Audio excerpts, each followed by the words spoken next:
En un mundo con 800 millones de usuarios de ChatGPT por semana, conversaciones como esta son muy frecuentes. Tengo que hablar con mi compañero de habitación porque vuelve a pagar tarde. La inteligencia artificial ya me ayudó a escribir el mensaje, pero ahora dudo de todo. ¿Y si la convivencia se vuelve más incómoda? ¿Y si se pone a la defensiva? ¿Lo mando o espero al mes que viene? Esperar no resuelve nada, el silencio lo vuelve más incómodo, no menos. Tu mensaje no ataca, plantea algo válido. Si reacciona mal, eso habla de él, no de vos. El mensaje está bien, mándalo. Te vas a sentir mejor.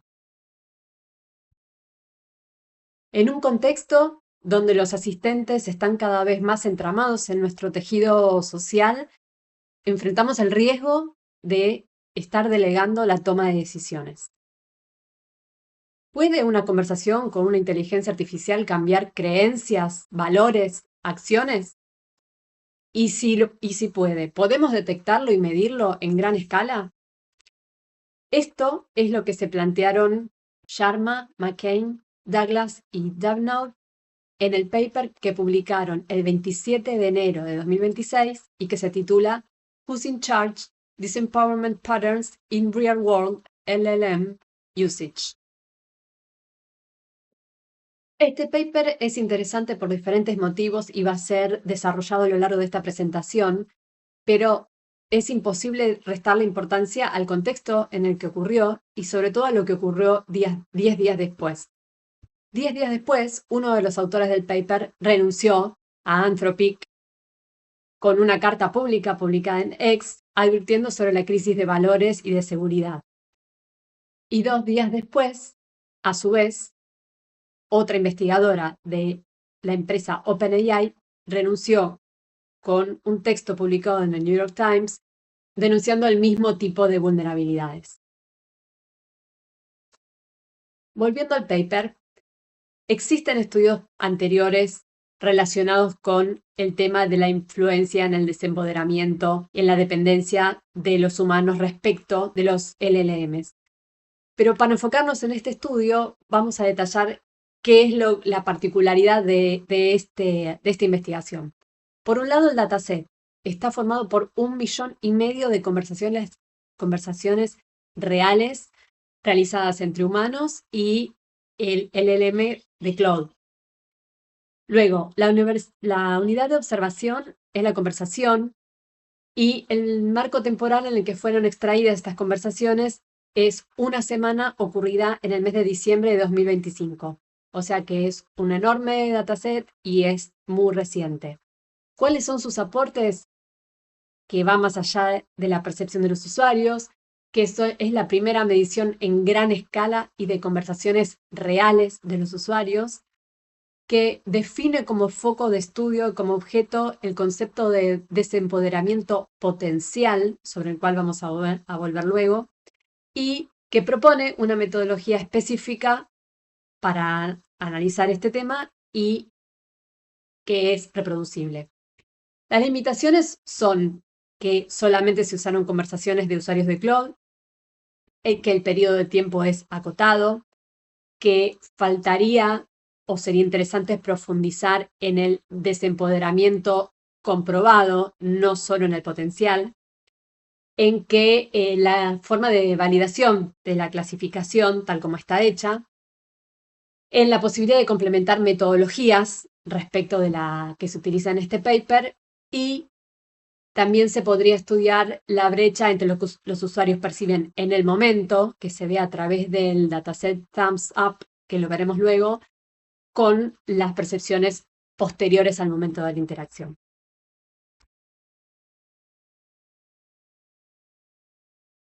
Vamos a enfocarnos en cuál es el objetivo central de este paper, que es estudiar el desempoderamiento potencial de la capacidad de acción humana. Este desempoderamiento está definido por los autores como el que se da cuando el rol de una IA compromete el juicio autónomo de la persona.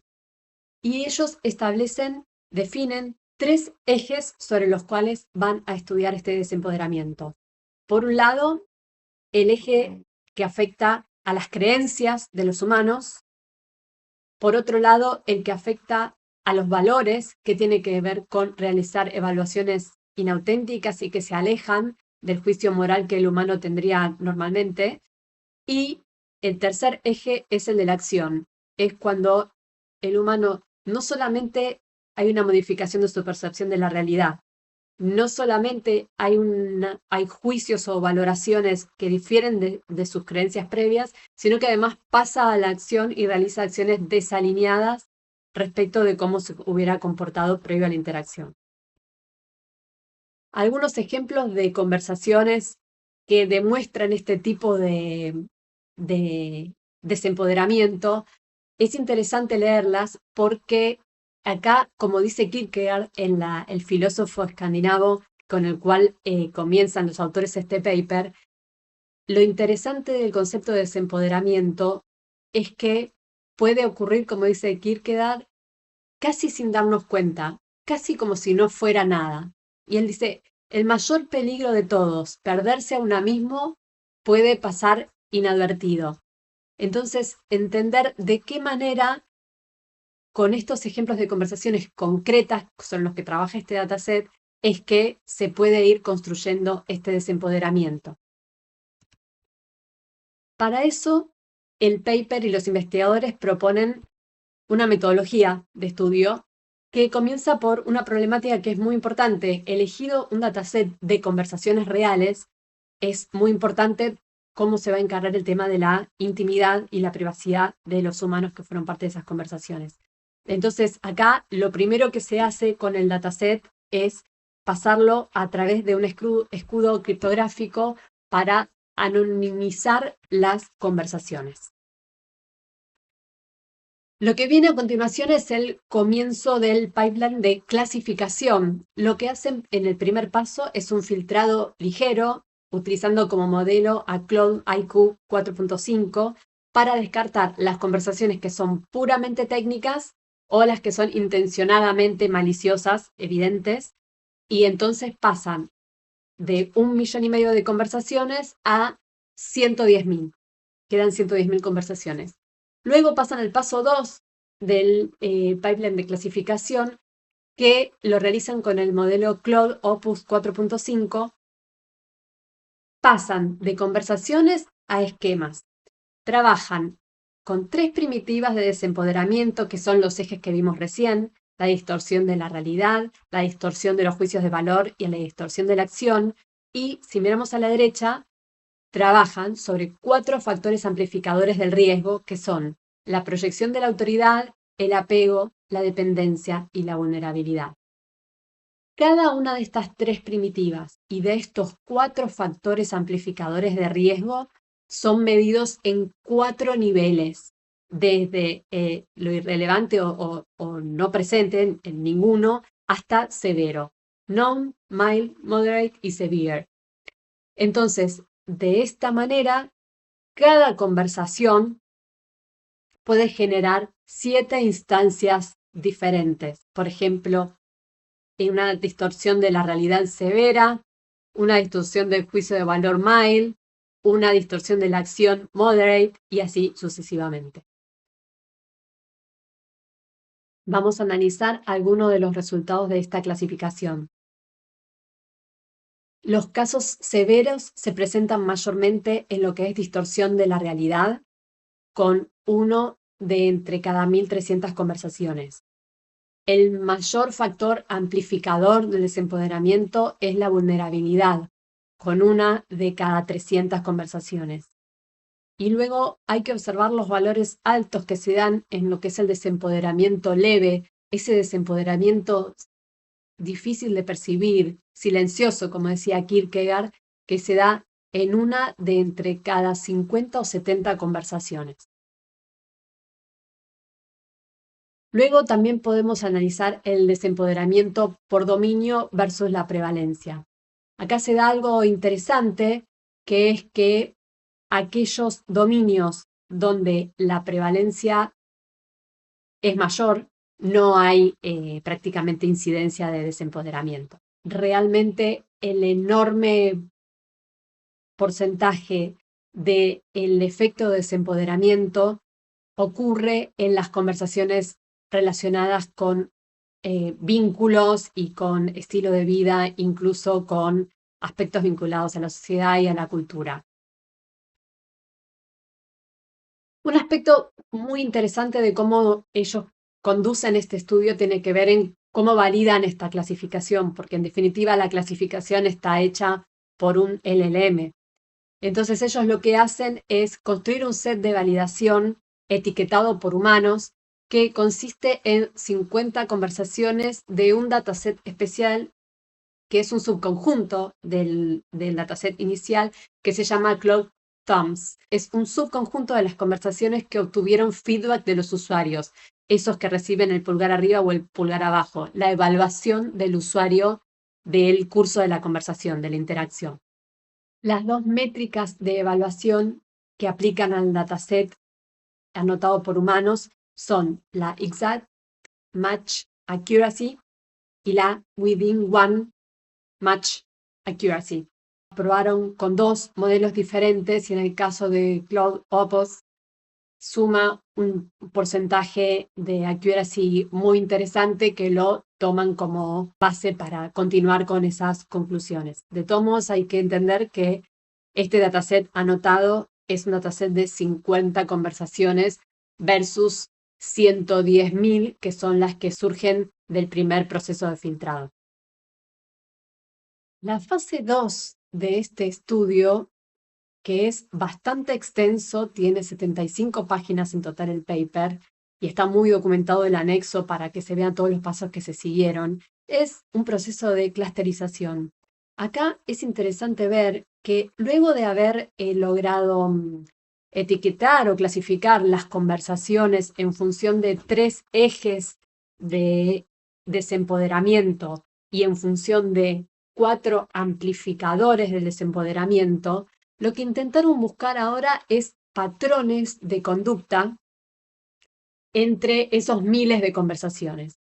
Y entonces lo que hicieron fue seleccionar un subconjunto dentro de las conversaciones ya clasificadas que dieron niveles de desempoderamiento medio o severo y con ese conjunto realizar una reducción de dimensionalidad semántica, luego embeddings y por último clusterizar con k-means.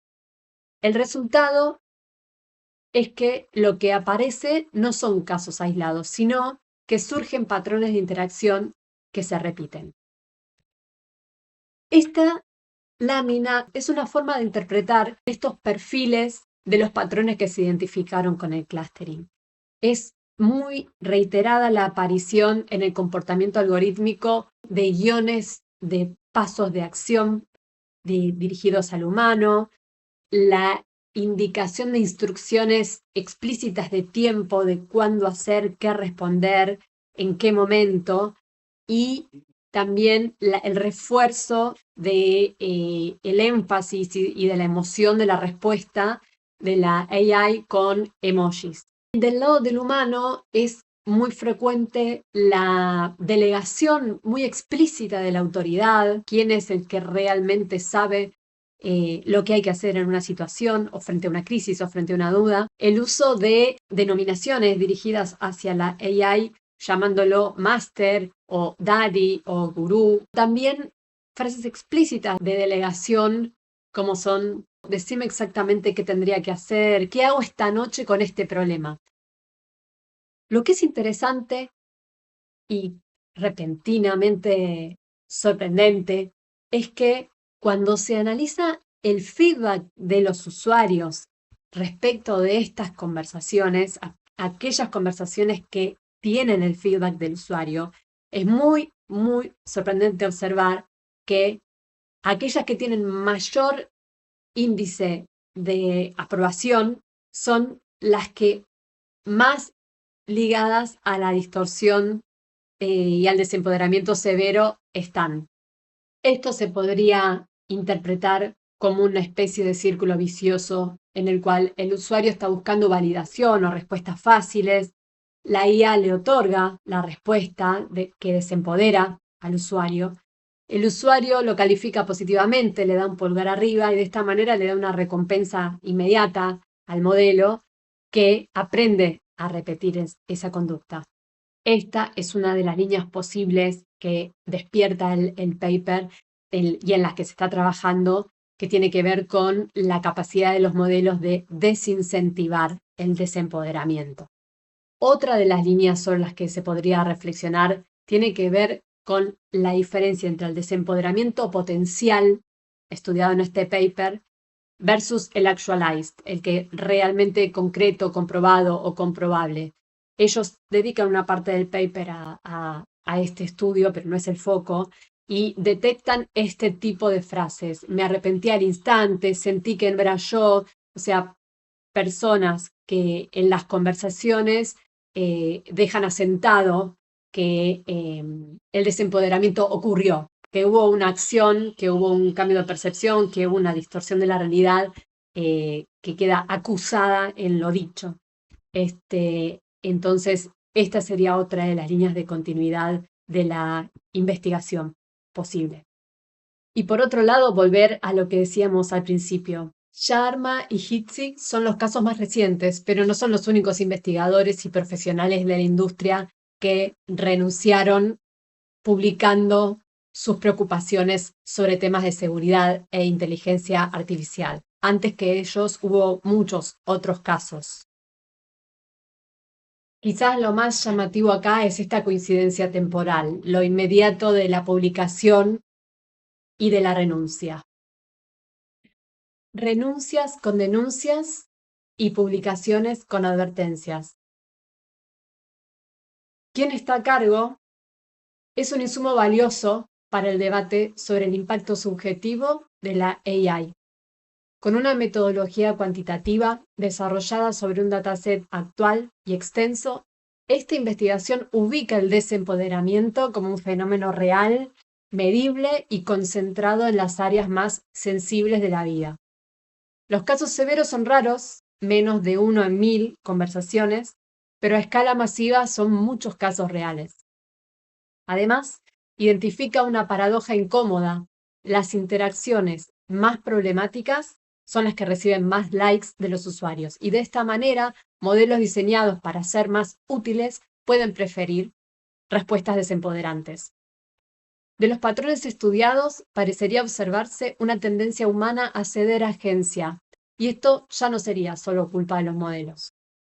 Este paper no busca desalentar el uso de la AI, sino visibilizar patrones preocupantes y abrir la conversación hacia algunas propuestas. Diseñar sistemas que, por ejemplo, promuevan autonomía, respeten valores del usuario, fomenten reflexión, no dependencia, apunten a interacciones donde el usuario salga con más claridad, más confianza y más capacidad de actuar según sus valores. Muchas gracias.